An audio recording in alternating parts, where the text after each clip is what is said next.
They hit the world with something that really is not anything that people are going to do. আগামী মাস থেকে চীন থেকে আমদানি করা পণ্যের ওপর বাড়তি 100% শুল্ক আরোপের ঘোষণা দিয়েছেন যুক্তরাষ্ট্রের প্রেসিডেন্ট ডোনাল্ড ট্রাম্প।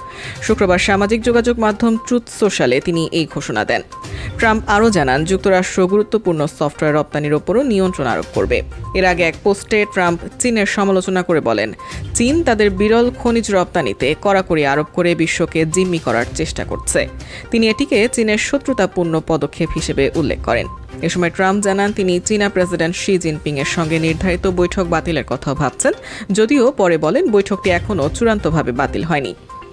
চীনের ওপর শুল্ক বৃদ্ধির ঘোষণার পরপরই মার্কিন পুঁজিবাজারে বড় দরপতন দেখা যায়। বিশ্বজুড়ে গাড়ি, স্মার্টফোন ও প্রতিরক্ষা শিল্পে ব্যবহৃত বিরল খনিজ উৎপাদনে চীনের আধিপত্য রয়েছে। বছরের শুরুতে ট্রাম্প যখন বেইজিংয়ের ওপর শুল্ক আরোপের হুমকি দেন, তখন চীন এসব খনিজের রপ্তানিতে সীমাবদ্ধতা আনে। এর প্রভাবে মার্কিন গাড়ি নির্মাতা ফোর্ড সাময়িকভাবে উৎপাদন বন্ধ করতে বাধ্য হয়। এছাড়া চীন সম্প্রতি মার্কিন প্রযুক্তি কোম্পানি কোয়ালকমের বিরুদ্ধে একচেটিয়া ব্যবসার তদন্ত শুরু করেছে, যা তাদের আরেকটি চিপ নির্মাতা প্রতিষ্ঠান কেনার প্রক্রিয়াকে থামিয়ে দিতে পারে।